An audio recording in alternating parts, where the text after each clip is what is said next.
জয় রাধে, জয় নিতাই চৈতন্য। আমরা ভগবানের অপার করুণার ফলস্বরূপ শ্রীমদ্ ভগবদ্গীতা ক্রমবর্ধমান আলোচনা করার মহা সৌভাগ্য লাভ করেছি।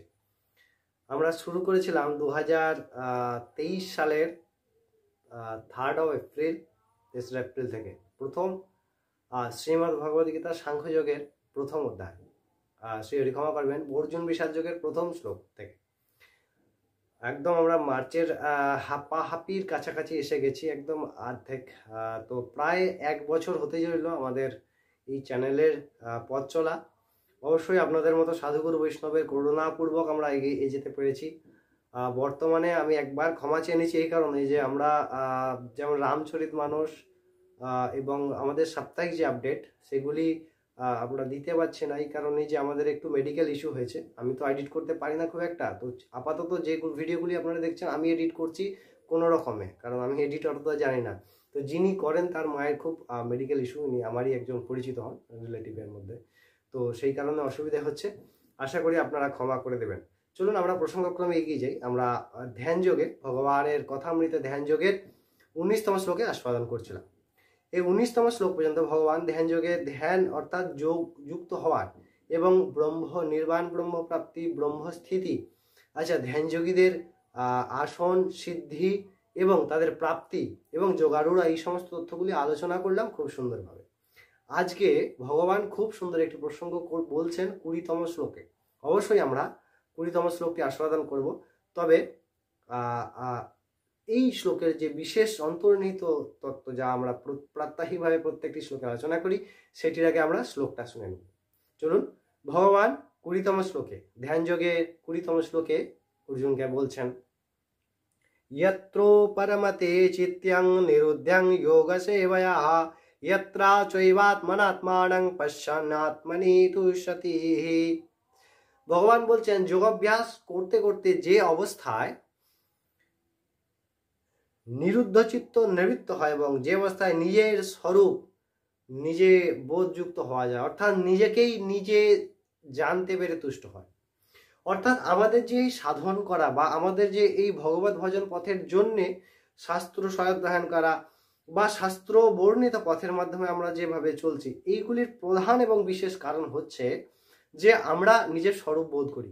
এই স্বরূপ বোধের একটি বিশেষ কথা আপনারা বুঝতে পারবেন যে মোক্ষযোগে ভগবান বলছেন যে ব্রহ্মভূত প্রসন্নাত্মা ন শোচতি ন কাঙ্ক্ষতি সম সর্বেষু ভূতেষু মদ ভক্তি লাভতে পারাম। অর্থাৎ যখন ব্রহ্মভূত হওয়া যায়, অর্থাৎ নিজের স্বরূপ চিনতে পারা যায়। যেমন আমি যদি বলি এটা এটা আমি, এটা তো আমি নয়, কারণ বলা হয় এটা কি, এটা আমার চুল, এটা আমার কপাল, এটা আমার চোখ, এটা আমার নাক, এটা আমার হাত, এটা আমার গলা, এটা আমার মুখ, তো এটা আমার, তাহলে আমি তো নয়, মুখটা আমি নয়, চোখটা আমি নয়, গলাটা আমি নয়, চুলটা আমি নয়, কপালটাও আমি নয়, তাহলে আমি কে? এই জায়গাটাই আমাদেরকে বুঝতে হবে। ভগবান এই কারণে এটা বললেন যে এই নিবৃত্ত অবস্থায় নিজেকে সংযত করে সমস্ত ইন্দ্রিয়গুলিকে একদম নিজের দিকে করে, ভেতর দিকে করে, কেবলমাত্র ভগবান ছাড়া, ব্রহ্ম ছাড়া, রাম কৃষ্ণ হরি ছাড়া আর কোনো অস্তিত্ব থাকে না, তখন সেই অবস্থাকে বলা হয় ব্রহ্মভূত। তখন সেই পরিস্থিতি, সেই অবস্থা প্রাপ্তি হয়ে যোগী নিজেতে নিজেই তুষ্ট হন। অর্থাৎ আমরা আমাদের স্বরূপ প্রাপ্ত হই বা আমরা আমাদের স্বরূপ ফিরে পাই। আমাদের স্বরূপ কি? সচ্চিদানন্দ রূপায়, যা শ্রীমদ্ ভাগবত মহাপুরাণের প্রথম শ্লোকে মঙ্গলাচরণে বললেন।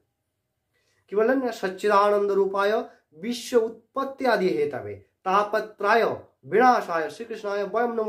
সেই শ্রীকৃষ্ণ স্বরূপ কি? সচ্চিদানন্দ, অর্থাৎ আনন্দিনী, যা মহাশক্তি, সর্বশক্তির গরিয়সী। সমস্ত শক্তি ভগবানের অনন্ত শক্তির মধ্যে আনন্দিনী ভগবানের সর্বশ্রেষ্ঠ। এই আনন্দের আবার নির্যাস প্রেম, প্রেমের তত্ত্বটি আরো অনেক আলাদা, যদিও এই আনন্দ কিন্তু জগতের আনন্দের সঙ্গে কোনো তুলনা করা যায় না বা কোনো রকম কম্পারিজন করা যায় না। এই আনন্দ অখণ্ড আনন্দ, অনন্ত আনন্দ। যিনি এই আনন্দ প্রাপ্তি করেছেন তাকে তো আর বলার কিছু নেই, তিনি তো জানেন যে এই আনন্দের স্বরূপ কেমন হয়, এই আনন্দ বস্তু কেমন হয়।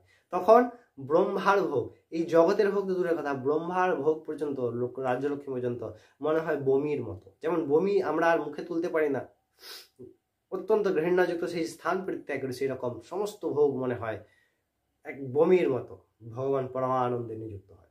তাই আমরা ভগবানের এই কথামৃতগুলির দ্বারা আমাদের নিজ হৃদয়কে সেই কথার দ্বারা দ্রবিত করে তখন কি হয়, ভগবতময় হয়ে যায় দেহটা। তখন এই পঞ্চভৌতিক দেহ জড় হয়ে যায়, আর আমি সনাতন চিদানন্দ স্বরূপ ভগবানে প্রকাশিত হয়ে যাই। তখন আর দুঃখ থাকে না, কোনো ক্লেশ থাকে না। আশা করি এই শ্লোকের অর্থ আপনারা বুঝতে পেরেছেন। অবশ্যই আমরা পরবর্তী দিন অর্থাৎ কালকে আমরা 21তম শ্লোক নিয়ে ফিরে আসি। তখন অবশ্যই সাবস্ক্রাইব করে সঙ্গে থাকবেন এবং লাইক শেয়ার কমেন্ট করতে ভুলবেন না।